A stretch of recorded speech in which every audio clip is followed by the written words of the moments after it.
capability.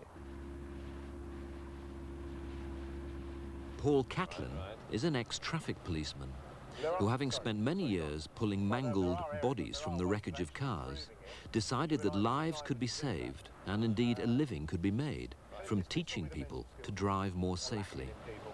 So, in terms of concentration, how much, in your reckoning, do drivers concentrate? I mean, they don't... If I'm being generous? Yes, absolutely. If I'm being very generous, I should imagine out of an hour's journey, they're probably concentrating for 15 minutes of it, which works out about 25%. We've all been on the familiar journey, and we've turned up at work, and you know you're at work. You haven't got a clue how the hell you got there.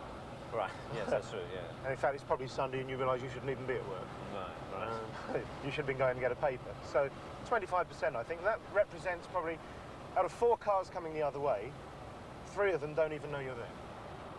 It doesn't matter whether they're doing the right things with the steering wheel. And why aren't they thinking about driving? Why aren't they concentrating? The car's easy to drive, and manufacturers have made it easier and easier and easier, and it's become a safer and safer environment for when we have the crash. Right. Seatbelts are here, it's a quiet car, it's a comfortable car, it's an extension of your home. Right, but you can't see them changing that, surely? No, because we, the public, have demanded it. So, do you think I'm concentrating sufficiently to drive you're talking safely? to me. Well, yeah, but I think what you're doing is what most people do, and that's you fall into the trap of you're still a pedestrian whilst you're driving. Ah, right. There's a pedestrian here, and look how far ahead he's looking. He's probably just looking about 2 feet in front of him. Right. Now, we're designed as pedestrians. We were never designed to be car drivers. Right. If we imagine that when we run, we look a little bit further ahead, that's what you're doing as a car driver. You're probably looking to a maximum, I would say, of probably the length of a cricket field and the width of it. When we suffer from what we call tunnel vision, which is why you're making fairly late movements for a car that's on the left that we should have seen half an hour earlier. Shall I actually do a commentary of what we should be seeing? Right. One thing we try and do is try and get eye contact with people. Right. As I said, 3 out of 4 people don't really see us, so I've got to do everything I can to try to get them to see us. If I position my car nice and early, it tells the cavalier coming through the other way that I really would like this section of road. However, I would be willing to give it up should it go wrong. Right. Because it's not aggressive driving. I'm trying to be a little bit more assertive, though. There's a difference. Yeah, a difference between being positive and negative, isn't it? This person's trying to look for a parking space. We've got a couple of members of Exit trying to cross over the road here, trying to commit suicide. We've got a car almost waiting to turn right here. If you ever sit like that, by the way, you're in a dangerous position. The wheels are turned at an angle, and if she got hit from the rear, she'd get pushed into oncoming traffic. Again, we're warned of a roundabout sign. We're still thinking about this vehicle ahead of us, the fact that it wants to turn. Now, a lot of drivers would get very, very close to this driver and treat them as something in the way they've got to get rid of. Right. That increases your stress level. If you sit back, she's going to turn right and go all the way back into Tame, probably. She hasn't found a parking space. Right. Probably when she turns, it's going to be a he, and I've actually not been very good at observation. Bring my speed down, anyway. No, you're right. It was as a woman. Yeah. You're right. Well, what I'm trying to do, actually, is keep my heart rate and blood level actually level on a par. Normally when we drive, it's up and down, and we're heading for our first heart attack. At the end of the day, this is much more dangerous driving here, and I think a lot more interesting than perhaps driving around a racetrack. Yeah.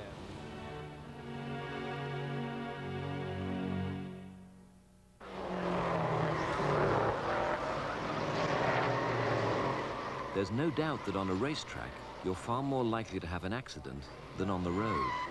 But having had an accident, you're far more likely to be unhurt.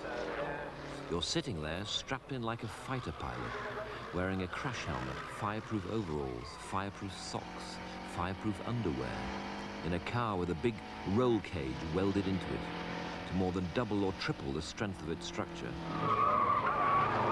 All the traffic is going the same way, like a big one-way street. And above all, everyone is concentrating. Very, very hard indeed.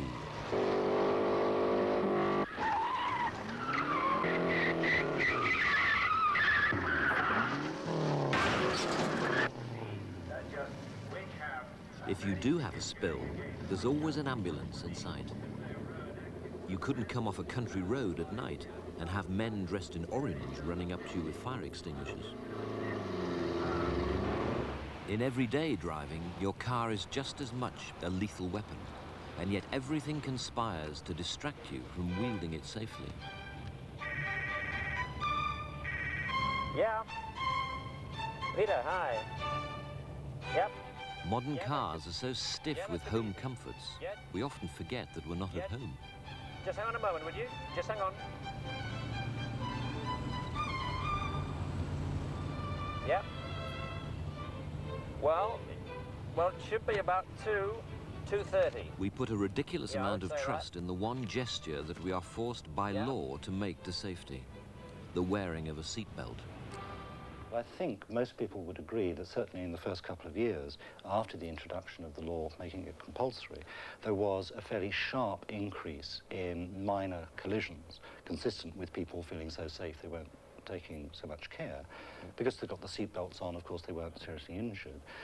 This links very directly to what's actually technically known as risk homeostasis, that we all try and balance the sense of excitement that we have.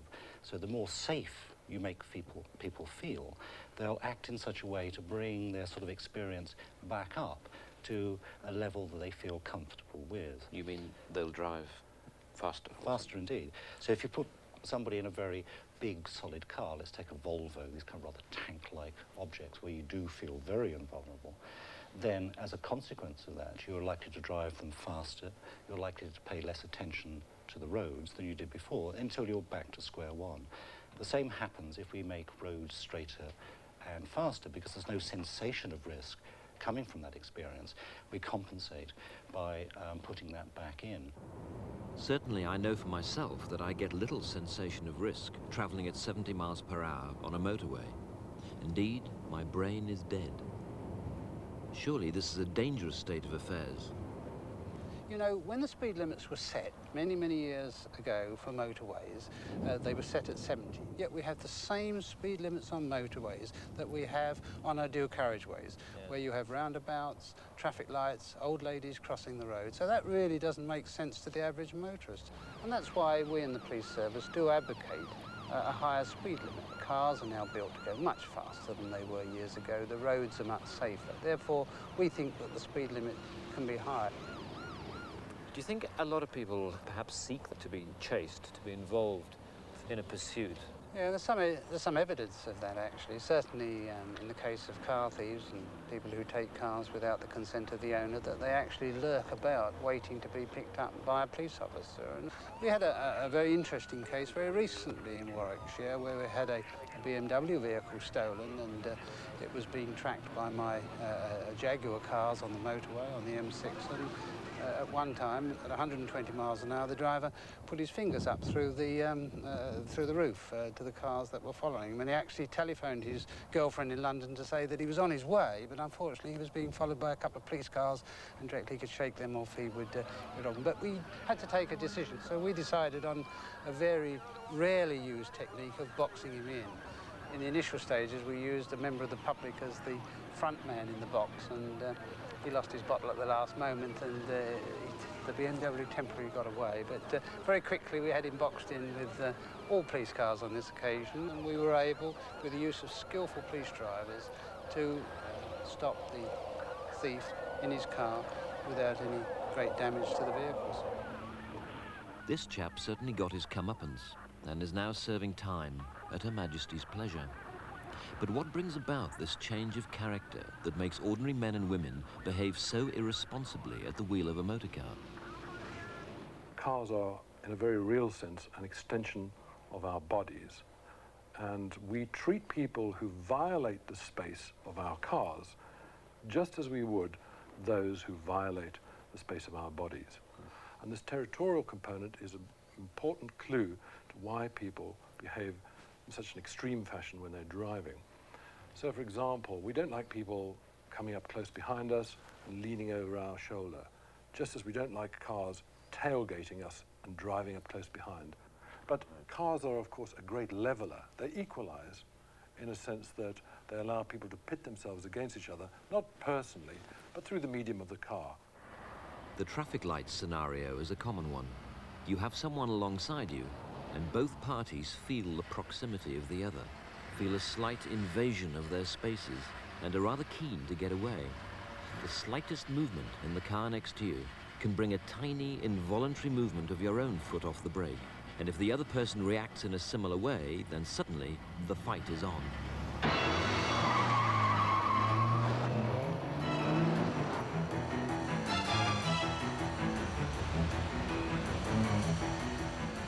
This is one of the most dangerous aspects of modern motoring. Mature adults behaving like children. Well, not even like children, like animals. Absurd territorial bickering, like two otters trying to shove each other off a tuft of grass.